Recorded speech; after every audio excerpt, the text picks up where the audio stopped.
All right, we're here for our second match of the week here, week 3, OTJ League feature matches. And we got Joaquin here as one of our competitors. He's been around for quite a while now. I believe it's his seventh league, and he is playing in his first feature match. So, welcome to him. And on the other side, we got the opposite of a feature match newcomer, Chris York, in the feature match for third week in a row. He wants his redemption arc here after faltering a bit last week. And we got a bit of a brew here. I see 5 colors of lands and 4 colors of spells in Joaquin's hand. What's going on over there with York? Oh no. We saw week one, New York was on red blue. Yeah, and it Week was really two, scary looking. switched it up. And now week three, he's on red green. Okay, so So he was. far, I don't know the rest of the cards, but I mean, we've got Yeah, he made the the Mesa a swamp, so maybe we he have made like it some tree black. Yeah. mountains. Yeah, we have 3 mountains, a forest.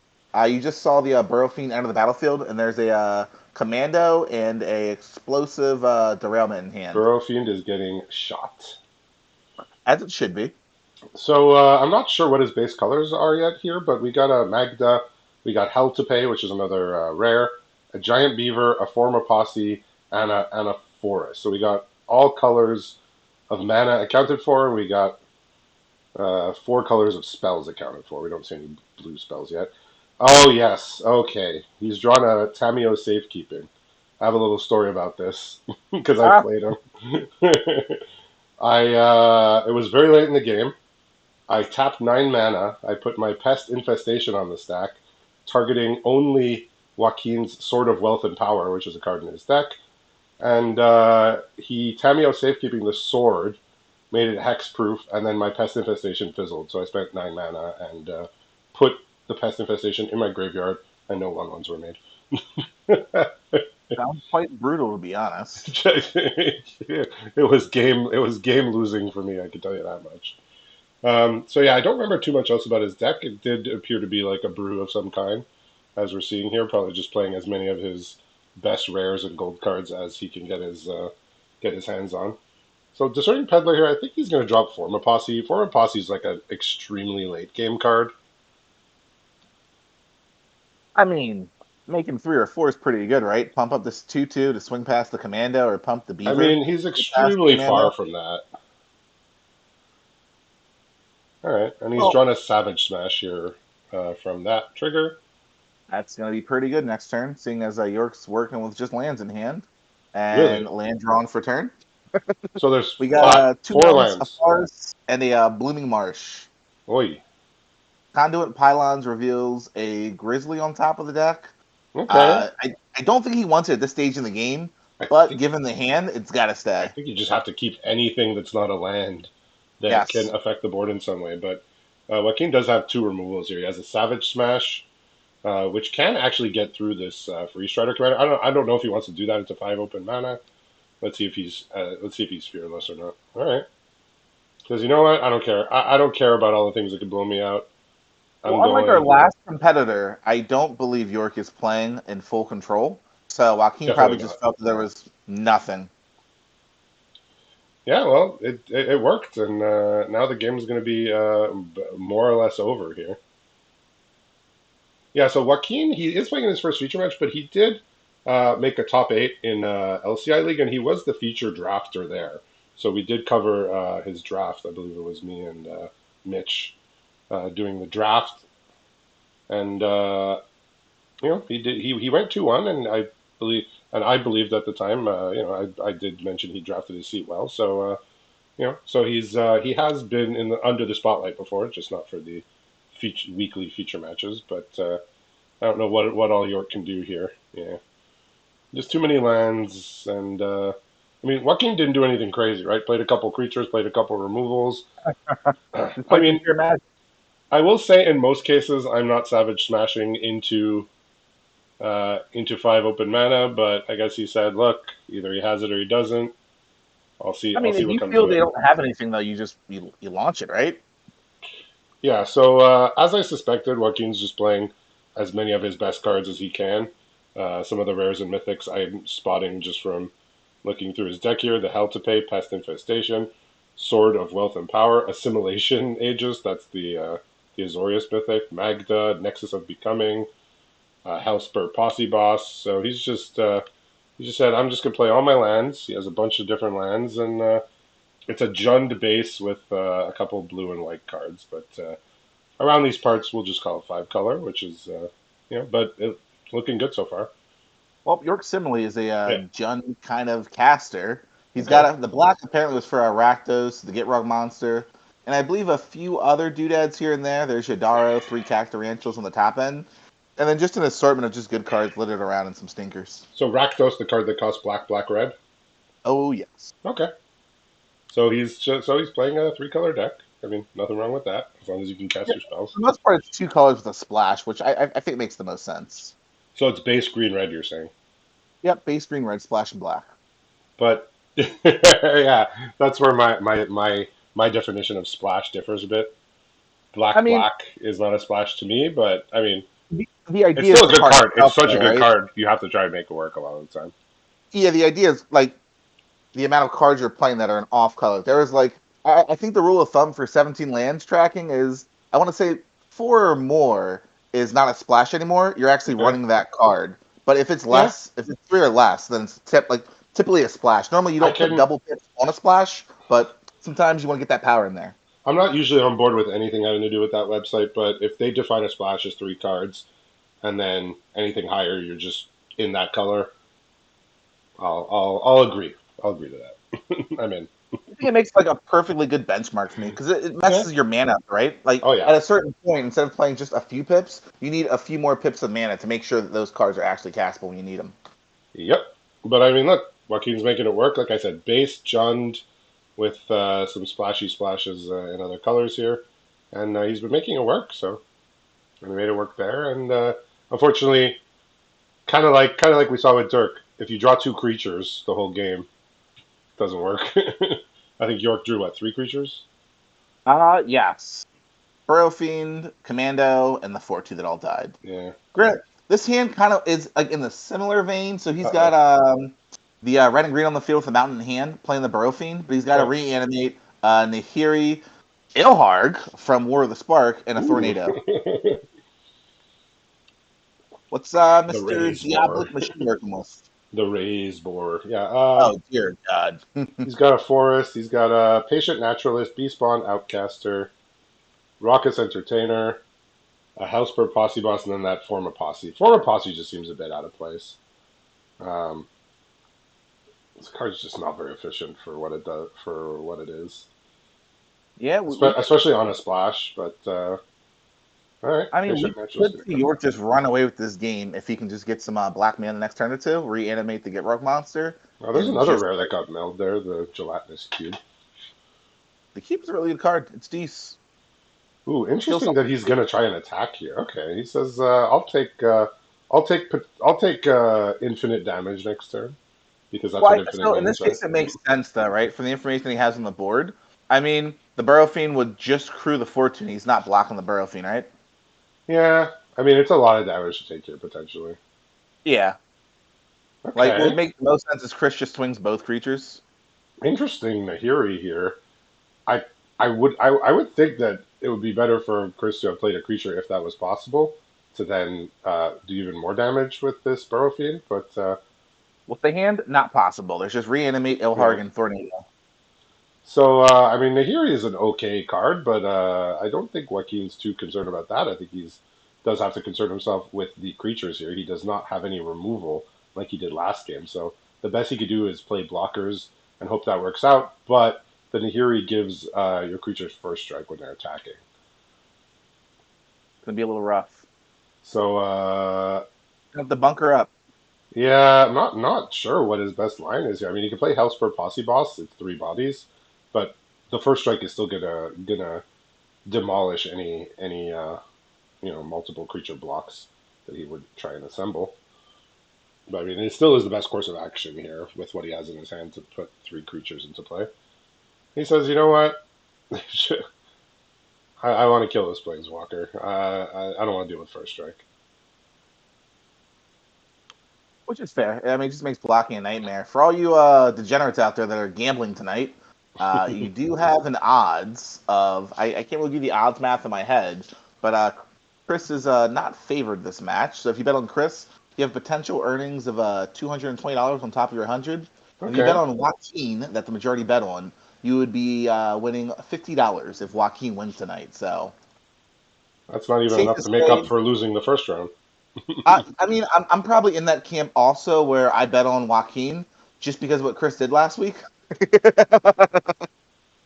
But this list looks pretty good, you know? Look, Definitely lots of power still here. I always trust York to make pretty good in-game decisions, but the deck building from week to week, sometimes I'm scratching my head a bit. But when it comes down to the gameplay, I rarely sit there and when I watch him, because I watch a lot of his other matches, I usually jump in and start trash talking while he's playing his matches, as I do. Um, so sometimes the includes in the deck got me scratching my head a bit, but when he's playing, it's usually like, you know, I rarely find any major errors here. And this game is looking good here. We'll see what Joaquin can string together with access to 7 mana now. So Savage Smash can take out something. He can play Magda. The Beast Spawn Outcaster doesn't do much. It's just a 3/3 vanilla. Raucous Entertainer. Like these are all just, he has two 2/2s and a 3/3. Like there's only so much you can do here. It's a pretty worrisome position for him because, like, Sorry about that. bless you, you kind of want to get rid of the Grizzly just like for the ability to give trample. But at the same time, like Burrow Fiend, you can only chump it for so long. Yeah, the trample will absolutely kill him. The only thing he could play that won't die to the Savage Smash is the 3/3. I think he's figuring that out. The Savage Smash is +2/+2 fight, so in order for his creature to stay alive through the fight, it has to have 5 toughness after the Savage Smash, and this is the only one that can do it. Yeah, it sounds like a removal suite's not all that sweet. I mean, last game his removal was on point. This game, he's just sort of drawn these dopey creatures and, noticed. I mean, I think he had the right decision process, which is like, I'm just going to attack with my homestead because my blocks are always going to be bad. But now he's got in a situation where he just absolutely has to block. If you play a Yeah, little bit more of defensive in the early game, you might get yourself in a situation where your life total is high enough that you have more options. But now that his life total is 5, his options are minimal here, and he's going to continue here with the homestead. He's going to continue along this homestead path, and I assume he's going to kill the grizzly with the homestead attack for 5. That has to be the play here. that Yep. seems pretty good. Yeah. It's a really clean Oh, line. not the grizzly, but the burrow fiend. Huh. I mean, that's a lot of trample coming his way. See, I would be more concerned about just killing the grizzly, so that no matter how big the creatures end up being, I don't get trampled over. Ha! That's it's kind of a really cool line. He does have his reanimate, so he can just grab the Gitrog. There's 4 Oh boy. Okay. defense on the other side of the field. So as long as he crews the 2/2, that'll just be lethal. So the Gitrog is 6 power then, Yes. I believe it's a 6/5. We'll see. Yep, 6/5. and Trample and so haste. so you saddle the The 4 grizzly 2. with the coyote to give the grizzly trample. And you got 10 trample versus 4 toughness, and oh no, he even has another creature. Okay, never mind. Yeah. Okay, it's yeah, he found the line. Just extra death. Like I Extra like death. like like I said, he usually finds the line. I don't doubt his in-game decision making ability whatsoever, and yeah, that reanimate came in handy there. Got the win here. I mean, I would say he was leading for the majority of the game. I do like the idea of Joaquin saying like I'm going to attack as much as I possibly can, even if I am on the back foot. I need to at least do something to his life total so that if I find something to turn it around, I'm not have a chance to win quickly. No, I agree. Typically, you want the game to be some kind of close, right? If your opponent's at 50 and you're at 1, your opponent has way more regency in the game to do some pretty crazy lines. Meanwhile, you always have to take the safe play. What if they have Yeah, like removal? like like this is absolutely a strength that I still lack. Like if I'm in that spot, I'm like basically never attacking with almost anything. just out of fear of what opponent could have. And he said, I'm just going to keep attacking with the 3-3. I mean, I'm already behind. I need to at least mount some kind of a pressure while leaving stuff back to block. So good on him. Like I said, like this is why it's so interesting to watch other players and the decisions they come to and how they tackle these situations when they're behind. And he tackled it by saying, "I'm going to at least dedicate, one of my creatures to attacking every turn," and it got him a couple extra lands to have a bit more flexibility to play more things out. It was good at hitting the lands there, so that was fortuitous. But we see York still taking away with that Gitrog coming out of the graveyard.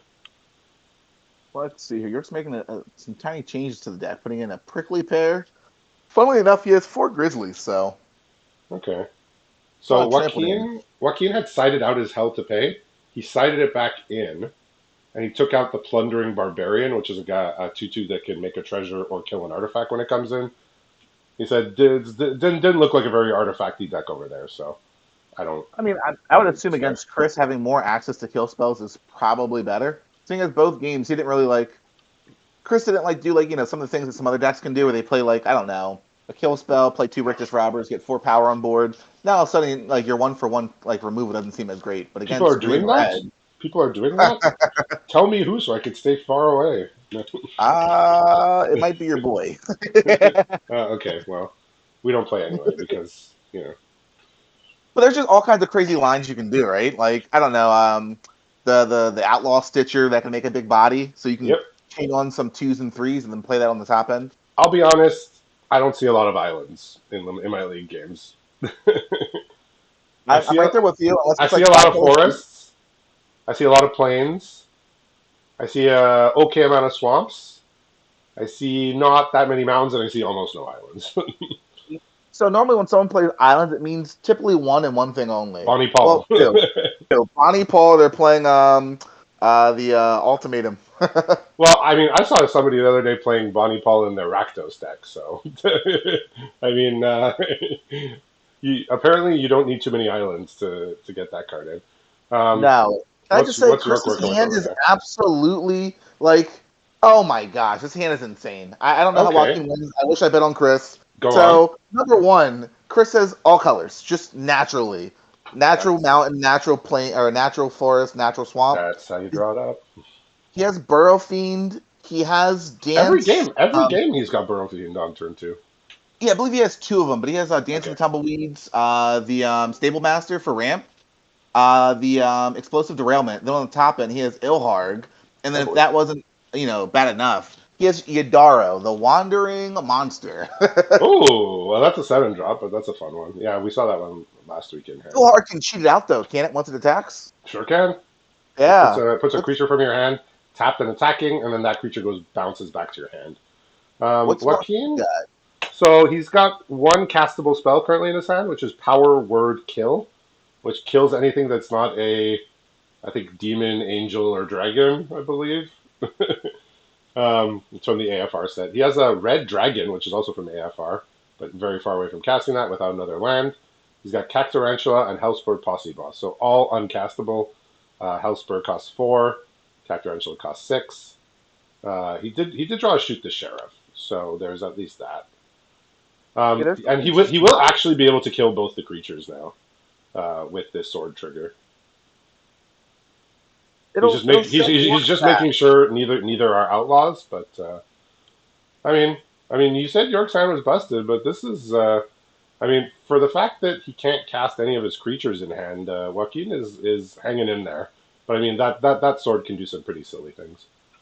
Yeah, so I mean, York's hovering around his explosive derailment right now, but I don't really think he needs to fire it off. It is a way to deal with the sword, It kills the but artifact. Yeah, yes, he has whatchamacallit, Dance and Vivian's is it Vivian's Grizzly from War, and then yeah. Go The Gold three draw for yeah three turn. mana 2/3.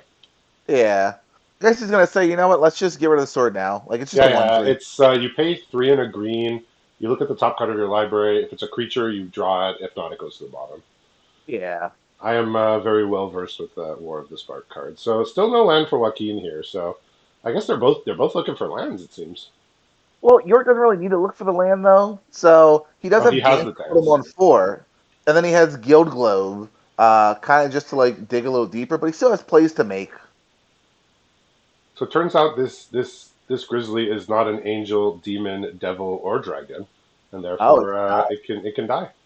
Today we have I believe it's just a bear mount, but a simple bear mount. All right, Savage Smash drawn for turn, so you can kill a small to medium sized creature well, if you have Joaquin's placeholder. really going to need to get something else on this board. Like Yeah.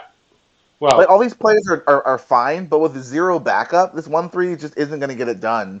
And then York just drew Snake Veil for the turn, and then off the Guild Globe, he drew the Paladin, gained 3 life. So I think he's dumped this form of posse every game. I think if I might just dump it from my deck. well, I mean, at this uh, point, it makes sense, right? You're not playing on curve; it's not a mana dump. yeah, I know a lot of people like that card, particularly as like a green finisher, but I don't know. I just haven't seen that card be that good. I had a couple decks where I made use of it, but it's not something I'm looking to splash most of the time. But here's our friend the Outcaster Greenblade here to solve all the mana problems. Yeah, I mean, just one more land, and Okay. the top end becomes live. If anything, you can always just plot the Paladin and then go into an Ilhark play. It's not going to be very easy for Joaquin to deal with. So unfortunately, he still can't cast any of his creatures because Cactarantula does not cost 5. It still costs 6. Red Dragon requires double red and a 6th land, and Hellspur Posse Boss requires double red. I mean, these are the troubles when you play all the colors and you want to play double symbol, double red and double green cards in your deck. You run into situations that are awkward like this, and the 6/6 is just gonna be a nightmare here, especially if an 8/8's coming Oh in. yeah. The game's just gonna end because the 8/8 has trample as does this raise boar here. So yeah, just Joaquin getting stuck for a couple too many turns. I mean, he's drawn a castable spell, but it's not going to do very much. The Slick Shot Show Off, which apparently is a constructed staple and costs about $30 Canadian, as I found out. I do hear it's used in a few decks. It's getting Yeah, pretty popular. I mean, And it York looks. is all prepared to toss down this turtle. He is Yeah. hovering it. He Oh is yeah. dancing with it. He is ready. York is probably got up from his seat and he was like just doing a lap around the room warming up for this Well, next the game. turn before he played the Ilhark, he was hovering in the air, similar to what Cody does when Cody like wants to play a card but he can't cast it. Like just frantically tossing it all Oh, around I the know. screen. You guys know you're getting. I'm well aware. We need to get Cody here for a future match this league. It's been a while since we got him in for a future match. He's always bringing the entertainment level. Let's see. He drew a Nahiri for turn. I guess he's thinking like do I play Nahiri here I don't even think it or matters. I don't think the Nahiri is he too doesn't important know. here. I Okay, I mean he says why not? Did he have something he could play to the board like a creature or mean, he could have played the Grizzly. He could have played the Paladin. okay? I think Paladin just would have had to be better, but he says you know what this bird could do some pretty scary stuff. Maybe he's heard tales of what it can do in constructed and said I don't want to get comboed out by this bird. Let me Well, just also, be I safe do here. believe he wants to play his mana in a way where he can hold it the snake skin. So this will hold that up Oh, for him. yep, that'll do it. Yeah, snake Yeah. skin. All right, so in they come, and Joaquin's about to get a nasty surprise here. It's a turtle dinosaur. Yeah, Joaquin says, I could maybe handle some amount of the creatures in Magic that could come flying out of your hand, but 8/8 Trample is not going to be the one that I can deal with today. I mean, when I saw it in his deck, I thought it was a meme at first, No, that card's but good. here we are. No, that Here we card. are. I mean, that card. You get your 7 mana's worth. When you cast it for 7 mana, it's an 8/8 trample haste, and when you cycle it, it goes back in your deck, so you might draw it again. Like that card is very real. I don't think I would ever really cut that from any type of red deck. Oh, York's gonna just try and end the game right here because it's 14 damage. I mean, he says, I don't want to let him tap here. Why would I let him do that? What's the worst that could happen? He says. You target the raise board. What's the worst that happens? He has some sort of interaction, and the raise board goes back in your deck. You draw it a couple turns later, but yeah, York getting back on the right path here. So impressive in week one, stumbled a bit in week two, and came to play here with his raise boar comboed with a dinosaur turtle here for some surprise damage on Joaquin here. So congratulations to York for winning this feature match, and we'll be back in a bit for our final match of the evening.